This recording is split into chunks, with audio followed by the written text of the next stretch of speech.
बिस्मिल्लाहिर्रहमानिर्रहीम, अस्सलाम वालेकुम। पाकिस्तान और दुनिया भर में देखने और सुनने वालों को अब्दुल कादिर का सलाम। अब से कुछ देर पहले बनी गाला से वापसी हुई चेयरमैन पीटीआई इमरान खान ने अपने कारकुनान के नाम एक ताज़ा पैगाम जारी किया है और अपने कारकुनान से अपील की है या दरख्वास्त की है कि अगर पाकिस्तान को बचाना चाहते हो, अपने मुल्क को बचाना चाहते हो, तो ये काम फौरी तौर पर कर लें। क्या है वो काम और किस तरह से आप कर सकते हैं, वीडियो के अगले हिस्से में डिस्कस करूंगा। बिकॉज अब मुल्क आहिस्ता आहिस्ता इंतखाबात की तरफ तो बढ़ रहा है और इस सिलसिले में आपको इसकी ज़रूरत भी पड़ेगी और बहुत ज़्यादा एक्टिविटीज़ इस हवाले से नज़र आएंगी।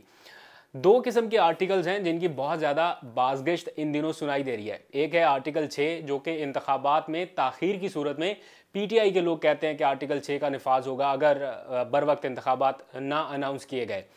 और दूसरा है आर्टिकल 45 यानी इमरान खान की मुमकिना नाअहली की सूरत में आर्टिकल 45 का इस्तेमाल किया जा सकता है या नहीं, इसके ऊपर भी डिस्कशन हो रही है और कानूनी हलके जो हैं इसके ऊपर अब संजीदगी से गौर कर रहे हैं, क्योंकि जैसे जैसे मामला इंतखाबात की तरफ बढ़ रहा है वैसे वैसे मामला इमरान खान की मुमकिना नाअहली की तरफ भी तेज़ होता जा रहा है। आपने देखा अदालतों में किस तरह से तारीखें भी लग रही हैं, लार्जर बेंच भी तश्कील दे दिया गया है और बहुत कुछ ऐसा हो रहा है जिसकी वजह से पीटीआई के कैंप्स में इस चीज़ को लेके बहुत ज़्यादा डिस्कशन है।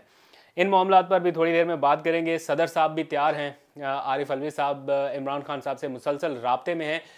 आज जो अदालत की तरफ से रिलीफ मिला पीटीआई को, उसके बाद क्या एतमाद के वोट की राह हमवार हुई है या नहीं, इसका तो बाद में कुछ दिनों में पता चल जाएगा। लेकिन राजा रियाज साहब अब पीटीआई की नुमाइंदगी ऐवान में नहीं कर सकेंगे। अपोजिशन लीडर का ओहदा जो था उनका वो भी ख़तरे में है। अब वो चाहे एहतजाज करें या झंडे पाड़ें, क्या झंडे पाड़ने जैसा ही कुछ कहा था, हाँ वो कर लें, लेकिन मुश्किल सूरत हाल उनके लिए अब रहेगी, क्योंकि अदालत ने आज पीटीआई को एक बड़ा रिलीफ दिया है और पीटीआई के 45 अरकान कौमी असम्बली में वापस जा रहे हैं। ना सिर्फ ये 45 अरकान बल्कि मखसूस नशिस्तों पर भी दोबारा से नामजदगी होगी, तो उनके भी अच्छे खासे मेंबर्स मज़ीद जुड़ जाएंगे। तो ऐवान में आपको आने वाले दिनों में कुछ हलचल देखने को मिलेगी, इस पर भी थोड़ी देर में बात करेंगे। लेकिन मोस्ट इंपॉर्टेंट टॉपिक जो इस वक्त सोशल मीडिया के ऊपर भी काफ़ी डिस्कस हो रहा है और वो है शहबाज स्पीड के हवाले से, यानी शहबाज शरीफ का एक ऐसा रिकॉर्ड जो एक खालिस रिकॉर्ड, एक वाहिद रिकॉर्ड जो शहबाज स्पीड के साथ इस टेन्योर में लिंक किया जा सकता है, यानी मुआवनीन ख़ुसूसी की तादाद जो उन्होंने इतनी तेज़ी से बढ़ाई है। कोई और प्रोजेक्ट उन्होंने इतनी तेज़ी से मुकम्मल नहीं किया। आप इमेजिन करें कि शहबाज शरीफ साहब के पास या PMLN के पास जो अरकान की तादाद है ऐवान में वो है 86 और जो मुआवनी ख़ुसूसी हैं वो हैं 85।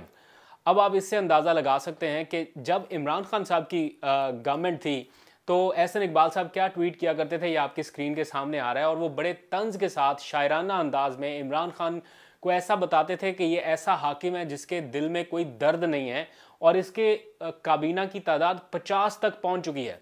आप इमेजिन करें कि 50 वुज़रा तक जाते हुए ये लोग तंज किया करते थे, ट्वीट किया करते थे, ऐसा बुरा भला कहा करते थे, एहतजाज किया करते थे। लेकिन अब अपनी कैबिनेट 85 मेंबर्स तक पहुंच चुकी है और कोई आवाज़ नहीं उठा रहा। तो इससे आपको पता चलता है कि किस कदर कॉम्प्रोमाइज्ड होना पड़ता है गवर्नमेंट में आके, जब कोलेशन गवर्नमेंट में हो। तो इमरान खान ठीक कहते हैं, सिर्फ 2-3 जमातें उनकी इत्तेहादी थी जो बड़ी जमातें थी, वैसे तो और भी थी लेकिन 2-3 मेजर पार्टियां थी, जैसे काफ लीग हो गई, MKM हो गई, बैप हो गई, फिर GDA थी, ये 2-4 जमातें थी। स्टिल उनको टफ टाइम मिल रहा था, इत्तेहादियों के 100 मसाइल होते हैं और यहाँ पर तो पूरा एक चूंचू का मुरब्बा, एक खिचड़ी है। तो किसको बनाएं किसको ना बनाएं, ये डिस्कशन तो जारी रहती होगी। तो सबको एक ही टर्म में बना दें, एक ही बारी में बना दें, जान छुड़ाएं।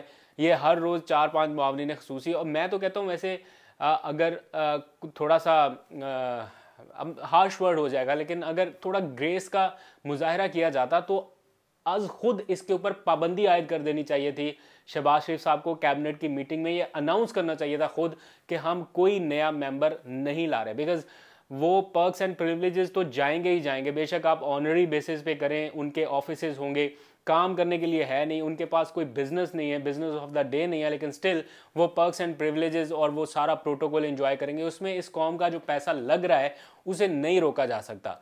तो यही सिचुएशन है कि जब इमरान खान के टाइम पे होता था तो आप तनकीद करते थे, अब हो रहा है और कोई बोल नहीं रहा। तो इससे ये बात तो पता चल रही है कि अब चूँकि मामला आहिस्ता आहिस्ता इंतखाबात की तरफ जा रहे हैं तो इंतखाबात से पहले पहले जिनसे जो वादे वईद किए गए उन सबको एडजस्ट करना बड़ा ज़रूरी है, ताकि बाद में कोई गिला ना करे और अपनी कमिटमेंट भी पूरी हो जाए। क्योंकि जेब से तो जाना नहीं है, जाना तो कौमी ख़जाने से है। उसके हवाले से सारे जो इदारे हैं, आलमी इदारे, वो क्या क्या नशर कर रहे हैं, क्या क्या रिपोर्ट्स डाल रहे हैं इस वक्त। FT का आप एक आर्टिकल पढ़ लें तो आपको अंदाज़ा हो जाएगा कि पाकिस्तान की मुआशी सूरत इन 85 मुआवनीन ख़ुसूसी का बोझ उठाने के काबिल है भी या नहीं।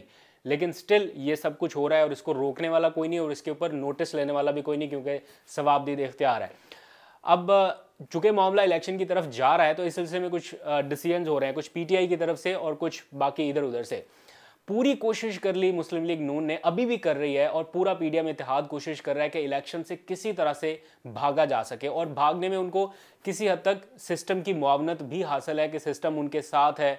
जैसे आज इलेक्शन कमीशन में इजलास हुआ, IGs ने आके, चीफ सेक्रेटरीज ने आके कह दिया कि जनाब हम सिक्योरिटी नहीं दे सकते, हम नहीं इंतजामात कर सकते। मतलब एक चीज़ आइन में लिखी है कि 90 दिन में इंतखाबात कराना है, लेकिन तासुर इस तरह का बनाया जा रहा है या बयानात इस तरह के आ रहे हैं कि जैसे मुश्किल सूरत हाल है और हम नहीं कर पाएंगे, हमसे नहीं हो सकेगा।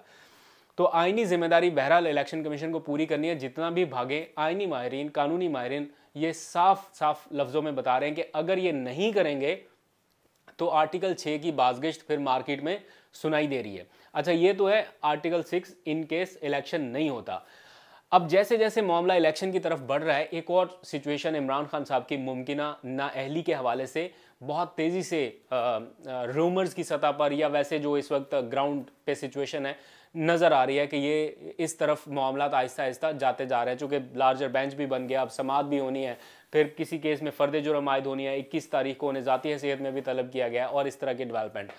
तो उसमें आर्टिकल 45 की बड़ी बाज़गिश्त है कि आर्टिकल 45 जो है वो सदर के इख्तियारात के हवाले से है, जो किसी भी जुर्म की माफ़ी देता है या किसी भी अदालत से दी गई सज़ा को फौरी तौर पर माफ़ कर सकता है। ना सिर्फ सज़ा माफ़ हो सकती है, कलअदम हो सकती है, सस्पेंड हो सकती है, कम हो सकती है, या खड़े खड़े मुकम्मल तौर पर उसे उस सज़ा से बरी किया जा सकता है। डिबेट बस यहाँ पर है कि क्या उस सज़ा के बाद उसके कॉन्सिक्वेंसेस बाकी रहेंगे। लाइक अगर कोई जेल की सज़ा है वो ख़त्म हो जाती है, लेकिन नाअहली जो कॉन्सिक्वेंसेस के तौर पर है क्या वो बरकरार रहेगी या नहीं।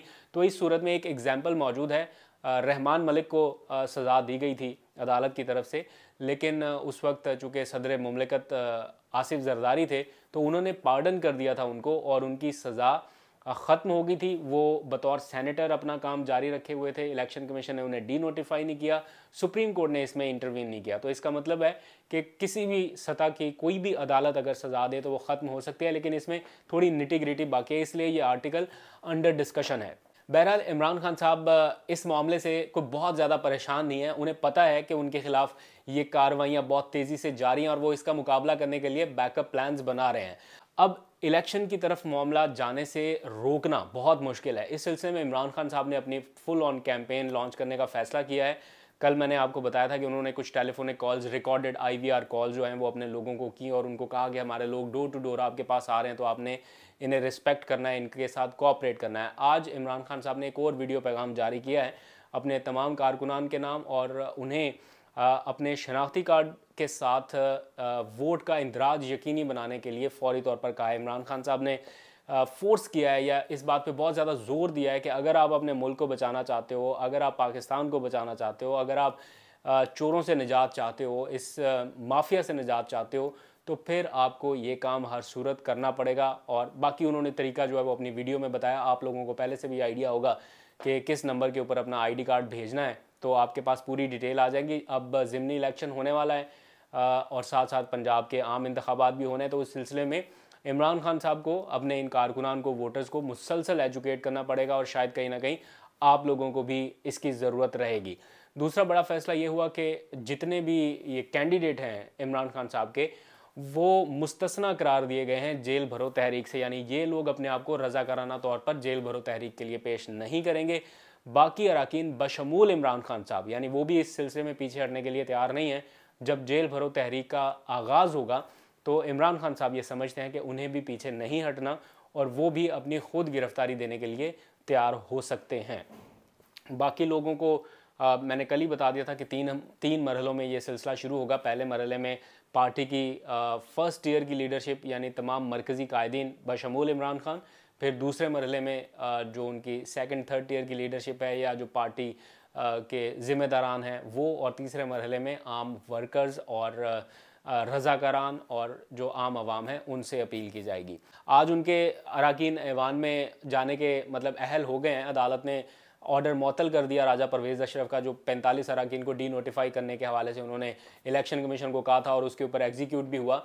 अब इन 45 अरकान की असम्बली में वापसी के बाद क्या पीटीआई के पास ये ऑप्शन है कि वो एतमाद के वोट की कार्रवाई फिर से शुरू कर सके? इस बारे में अभी डिस्कशन होना है, क्योंकि बहुत सारी और एलिमेंट्स हैं जिनकी रिक्वायरमेंट पीटीआई को है। क्या वो हो सकता है, नहीं हो सकता, उसके ऊपर डिस्कशन होगी।